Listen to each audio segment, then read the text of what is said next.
میرے افسانے کا عنوان ہے تم بولتے بہت ہو. ایک تو تم بولتے بہت ہو، جب شروع ہو جاتے ہو تو بس خدا کی پناہ نان اسٹاپ بولتے چلے جاتے ہو. کوئی وقفہ، کوئی جملہ، سوچنے کی کچھ مہلت، کچھ نہیں، بس بولے چلے جاتے ہو.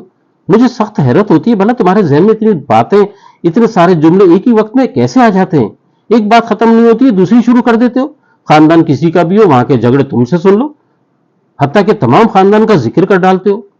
سماجی معاملات تمہارے ہاتھ میں چابی کے کھلونوں کی طرح بجنے لگتے ہیں. اور تمہارا اسٹائل تو یہ ہے کہ تم انڈر بریکٹ باتوں پر زیادہ توجہ دیتے ہو. تمہارا سوال ہر سوالیہ نشان کے بعد شروع ہوتا ہے.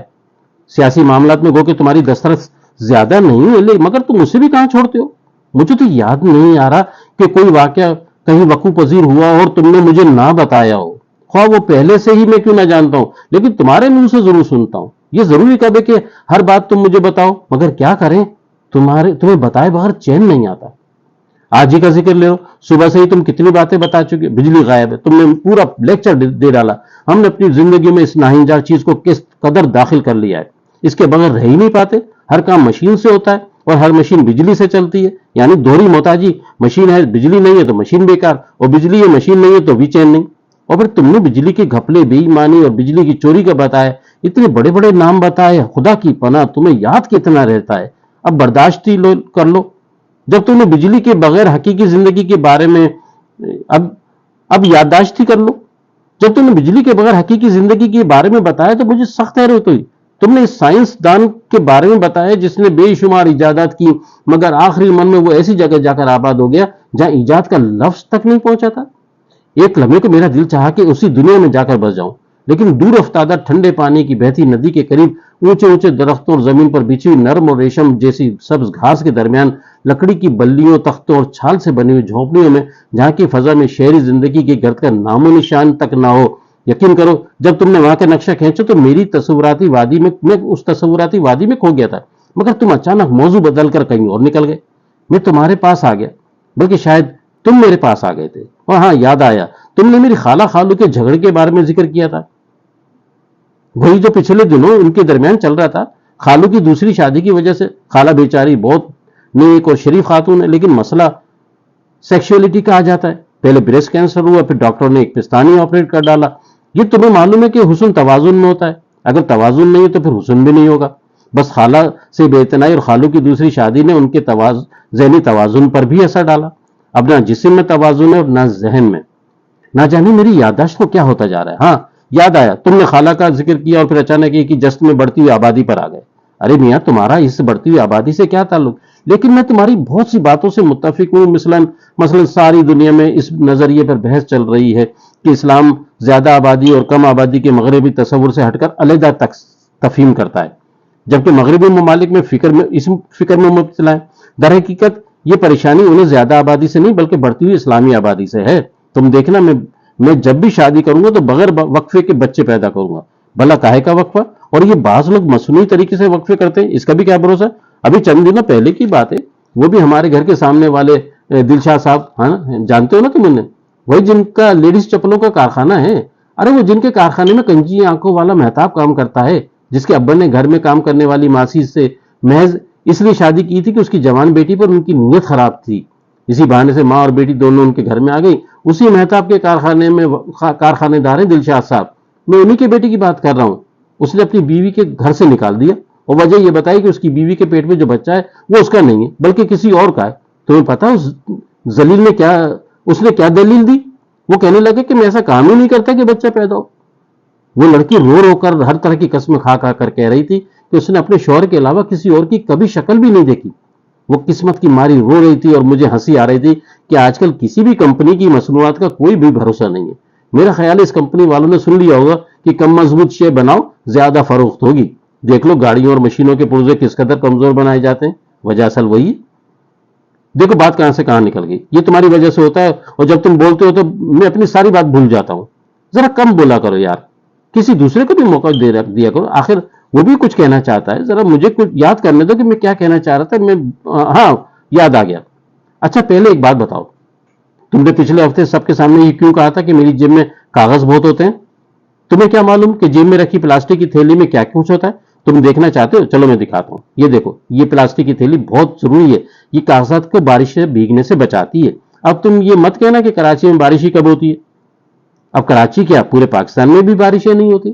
دوسری طرف جھیلیں اور دریا خشک پڑے. ایک صاحب کہنے لگے پانی روکا جا رہا ہے، پانی ہمالیہ سے آتا ہے اور ہمالیہ پاکستان میں نہیں ہے. میں نے کہا بھائی، نیوٹن کے اصول کے نظریے کے مطابق تو چیزیں نیچے کی طرف ہی آتی ہیں. اف توبہ، میں پھر بھٹک گیا. ہاں تو میں کیا کہہ رہا تھا کہ ہاں اگر کراچی میں بارش ہوگی تو پھر کیا ہوگا؟ ظاہر اتنے قیمتی کاغذات بھیگ جائیں گے تو پھر مجھے تو بہت مشکل ہو جائے گی. اس لیے میں احتیاطاً پلاسٹک کی تھیلی چڑھائے رکھتا ہوں، اور ربر بینڈ بھی. دیکھو یہ کارڈ پڑھو کیسا ہے. اسے میں نے بڑی احتیاط سے رکھا ہوا ہے. ایک دفعہ میں ان کے پاس کام کے لیے گیا تھا. کام بہت معمولی تھا مگر میرا جانا بہت ضروری تھا، ورنہ افشاں کی امی کو ہزاروں روپے سرکاری کھاتے میں جمع کروانے پڑتے. یہ تو تم جانتے ہی ہو کہ لوگ اب بھی سرکاری کھاتے میں پیسہ جمع کروانے سے گریز کرتے ہیں. لہذا افشاں کی خاطر مجھے وہاں جانا پڑا. ان ان کے کمرے میں ایک زبردست خاتون بیٹھی ہوئی تھی. یار مت پوچھو کیا چیز تھی. کاغذ پر دستخط کرنے کے بعد مجھ سے بولے تم کہاں جاؤ گے؟ میں نے کہا کہ گھر جاؤں گا. بولے ایسا کرو انہیں بھی ساتھ لے جاؤ اور محبوب صاحب کے بنگلے کے باہر ڈراپ کر دینا. کہنا میں نے بھیجا ہے. موصوف کے اکثر کام محبوب صاحب کے پاس پھنسے رہتے ہیں. سارے راستے وہ خاتون مجھے مسلسل دیکھتی رہے. تم تو جانتی ہو کہ ایسے موقع پر میرے اندر کے جوہر کیسے کھل کر سامنے آتے ہیں. اور ویسے بھی ایسے موقع پر میری گاڑی کے گیئر بہت پھنستے ہیں. نہ جانے کیوں راستے میں وہ خاتون کہنے لگی کہ میں گھر پر کچھ کاغذات بھول آئی ہوں.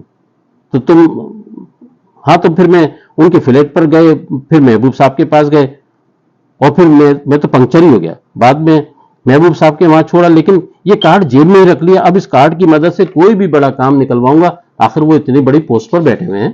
اب ذرا یہ کارڈ دیکھو، نام پڑھو. دیکھا؟ تم بھی اچھل گئے نا. ارے بھائی یہ کارڈ جو بھی دیکھتا ہے اچھل پڑتا ہے. یہ افشاں کے ماموں زاد ہیں. افشاں تو یہی کہتی ہے اب سچ کیا مجھے کیا معلوم، بپتی بلا سے یار. لیکن آدمی بڑا دبنگ ہے. ایک دفعہ اس نے ایس ڈی ایم کو جھاڑ پلا دی تھی. اب وہ ایس ڈی ایم مجھے کھڑے ہو کر سلام کرتا ہے. دیکھو ایس ڈی ایم پر مجھے ایک اور بات یاد آ گئی. جس علاقے میں ان کا دفتر ہے وہ تمہیں پتا ہے کہ کس قدر پوش علاقہ ہے. لیکن اس پوش علاقے میں کیسے کیسے لوگ رہتے ہیں شاید تمہیں اندازہ نہ ہو. وہاں کی بعض چار دیواریاں 10 بن کی طرح ہیں جن میں غلاظت بھری ہوئی ہے. ایک صاحب کی طرف میری کچھ پیمنٹ نکلتی تھی بہت دنوں تک. جب ادائیگی نہیں کی تو میں ان کے گھر لینے چلا گیا. پتا چلا کہ وہ ایک بلڈنگ سے گر کر چلنے پھرنے سے معذور ہو گئے. مجھے افسوس ہوا. ان کی بیگم سے ملا، افسوس کا اظہار کیا اور اپنی رقم کا مطالبہ کیا. رقم تو ادا ہوئی لیکن کسی اور صورت میں. ذرا سی دیر میں کاغذ کے نوٹ چمڑے میں بدل گئے. میں نے سوچا چلو پٹھان کا پیسہ ہے کسی نہ کسی طرح سے ملا تو صحیح. مگر جو بات سب سے زیادہ حیران کن تھی وہ اس عورت کے اپنے معذور شوہر سے نہ جانے کون سا انتقام تھا. پوش علاقے کے ایسے بنگلوں میں 15-16 کمرے تو ہوتے ہی ہوں گے، مگر ایسا لگا جیسے ہم ایک ایسے کمرے کے مکان میں جہاں رات کی تاریکی میں میاں بیوی کو بھی اپنے بچوں کو ٹنٹولنا پڑتا ہے. مگر نہ تو بنگلے میں تاریکی تھی اور نہ ہی کوئی اور دوسرا کوئی انتظام تھا. میں حیران تھا اور بے بس بھی. ذرا تصور کرو سامنے کا منظر اس کے دماغ میں کیسے ہتھوڑے بن کر برس رہا ہوگا. اس کے رگوں پہ میں ایسے جھٹکے لگ رہے ہوں کہ علامہ یہ جھٹکا اس جھٹکے سے زیادہ شدید تھا جس کے نتیجے میں ریڑھ کی ہڈی متاثر ہوئی تھی اور حرام مغز کے سگنلز نے چار دیواری کے بیچ رکھے موبائل کے سگنل کی طرح کام کرنا بند کر دیا تھا. بہرحال وہ انسان تھے. ایک بار تو زور سے چیخے تھے. تم جانتے ہو کہ راحتوں کے شور میں درد کی چیخوں کی کیا حیثیت ہے. مگر نہ جانے کیوں میں لرز کر رہ گیا. لین دین کا حساب کتاب ادھورا چھوڑ کر بھاگ لیا. اب جب کبھی سوچتا ہوں تو بڑی ندامت ہوتی ہے. تم میری بات سمجھ تو گئے ہوگے. ویسے تمہیں سمجھنا بھی چاہیے کیونکہ میرے اور تمہارے بیچ معاملہ ہی کچھ ایسا ہے. پھر یہ سب میں نے سیکھا بھی تو تمہیں سے ہے. تمہارے ساتھ رہ کر میں نے اس دنیا کے بہت سے معاملات کو سمجھا ہے. میری تربیت میں سارا دخل تمہارا ہے. جیسا تم کہتے ہو ویسا ہی میں کرتا ہوں. تمہارے ارادوں کو میں عملی جامہ پہناتا ہوں. سچ تو یہ ہے کہ میں تمہارے بغیر ادھورا ہوں. میں تمہیں بہت زیادہ پسند کرتا ہوں اور بس تمہاری ایک بات سے مجھے سخت چڑ ہے. ایک تم بولتے بہت ہو.